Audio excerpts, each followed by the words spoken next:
Welcome to the 5th day of Christmas, everybody. Yesterday's contest winner is down below. Today, our friends at Troll and Toad, we have a Duel Dev to give away. We're probably going to have another one of these bad boys tomorrow as well. So, you guys would check out Troll and Toad down there. And if you guys are in America, please go ahead and feel free to enter this contest. If you're from Europe, I will take care of shipping you one of these bad boys myself if you end up winning. So it'll be contents only, by the way. I'm not shipping this box to Europe. We're about saving money on this channel. So yeah, if you guys want to win a Duel Dev, like, comment, make sure that you're subscribed to the channel.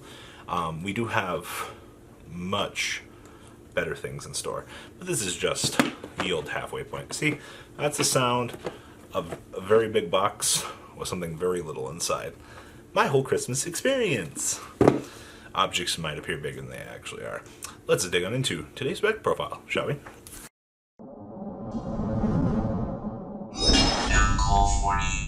On the 5th day of Christmas, my true Akeno gave to me.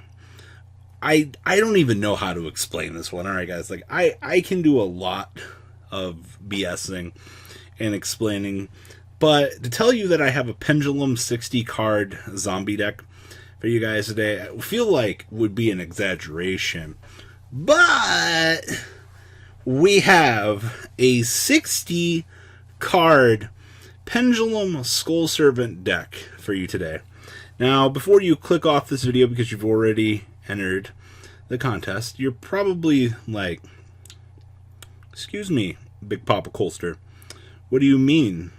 And yeah, we have a 60 card pendulum zombie deck for you guys today on the 12 days of Akeno. Trust me, not every deck profile I have from this will be Akeno's, but may as well every one of them be. So we're packing in one copy of Boulder Druck because in my 60 card pendulum zombie deck, I do not have extra room to actually get more than one Boulder Druck in here.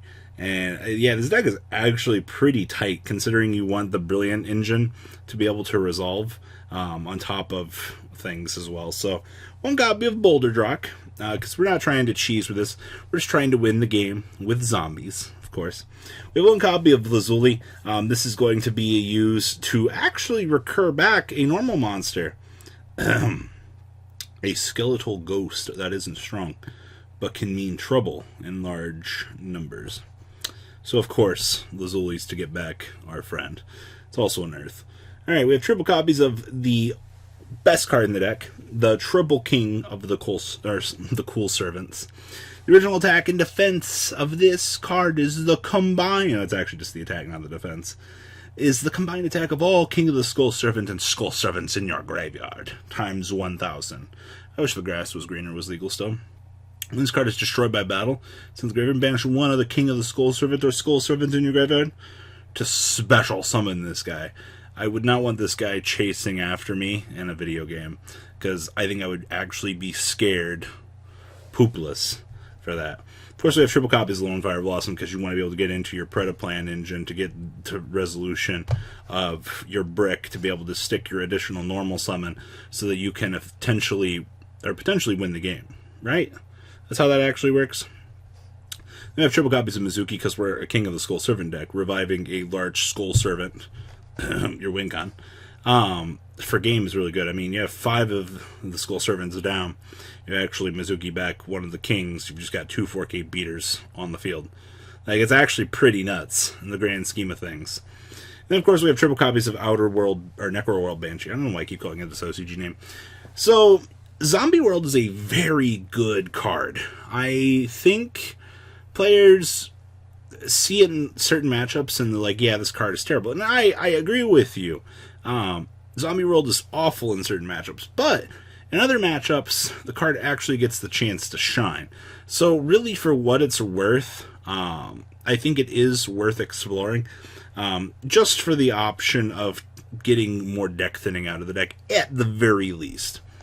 Now we play 2 copies of PM Captor. This is a relatively high scale at 5, so when you pendulum summon a zombie monster and activate this effect, it cannot be destroyed by battle card effects this turn. So what you're telling me here is if I zero scale this guy, and then if I pendulum summon all those zombies, they get a 1-turn destruction here. It's actually quite disgusting. I'd actually be horrified watching Duel King of the Skull Servants come down, and you just can't out them, and your opponent's just like, oh. This card is the reason why the deck gets the chance to actually shine this way, because that's actually a fantastic pendulum effect. And then, if this card destroys a monster by betting, target 1 pendulum monster, give it added to your hand. I don't think we're ever going to use that effect, but cards that have extra lines of text on them are typically Robbie approved. So we have 1 copy of Darling Cobra and triple copies of the Orthoscorpio. Once again, I might want more than 1 brick in my deck, but what room do you actually have in this deck? Because you are tight. And I mean, I haven't seen a lot of tight things in my life, unfortunately. But, alas, this deck is, your space to, what do you cut? Boulder Drop? Nah, you were never doing that. We have triple copies of our Lone Fire Blossom. Yeah, our other Lone Fire Blossom. Basically, being able to do zombie combos with this deck is so cheesy. This card's actually really good. They have triple copies of Dark Worm and 1 Gate Zero. Gate Zero is the most important card in this deck. Setting that 0 scale so you can pendulum summon out those level 1s to be able to beat your opponent is going to be the reason you're like, oh, this is actually good. Alright, so now we get into the cheesy stuff. So the Lady in White.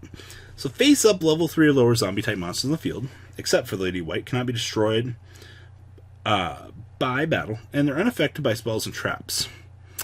Okay, and this card's name becomes Skull Servant while in the graveyard. Okay, so now we got an even larger buff for our Skull Servant boys.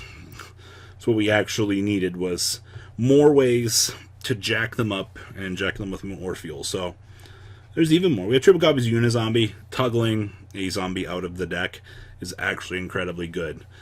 Contrary to popular belief, Mizuki is a good card. Then, of course, we have triple copies of Whitemare. So, while in the graveyard, he's also a Skull Servant. Wow, that's 12 so far. That's 12,000. Actually, it's 11,000, because the one on the field isn't able to buff itself. So, you can select basically discard it to apply the select a Skull Servant or Whitemare, return it to your hand. That's removed from play, by the way. Or you can select 1, remove from play the Waiting Light or the King of Skull Servants and partial summon it. By the way, the King of Skull Servants also has a built-in protection clause for himself. This deck with the grass just scares me. Then we have triple white prints. So if this card is sent to the graveyard, you can send 1 Skull Servant and 1 Lady in White from your hand or deck to the graveyard. Banish 2 Skull Servants and this card from your graveyard. Special summon 1 of the King Skull Servants from your deck. This is an extender, by the way. Also is a zombie. And then we have triple copies of White Princess. So its name becomes Skull Servant while it's in the graveyard. If this card is normal special summon, you send 1 White Prince from your deck to the graveyard. During that place, turn, send this card from hand to the graveyard. All monsters currently on the field lose 500, or lose attack and defense equal to their own rank times 300 and level. So what you're telling me here is I just drop this on my opponent when I want to power down a large board, and my opponent's just like, oh, yikes. Yeah. This is actually pretty good. So we have 3, 6, 9, 12, 18 Skull Servants. The best attack we can have is 17,000. It's pretty good, George. And of course we have triple copies of the Vanilla. Then we have 1 Brilliant Fusion, triple copies of Called by the Grave. Pretty standard. 1 Skull Servant because we want to flush out that terrible hand. That brick you know you're about to open. 1 Foolish Burial, 1 Monster Reborn, 1 for 1. Triple Twin Twisties and triple copies of Zombie World, wrapping up the main deck here.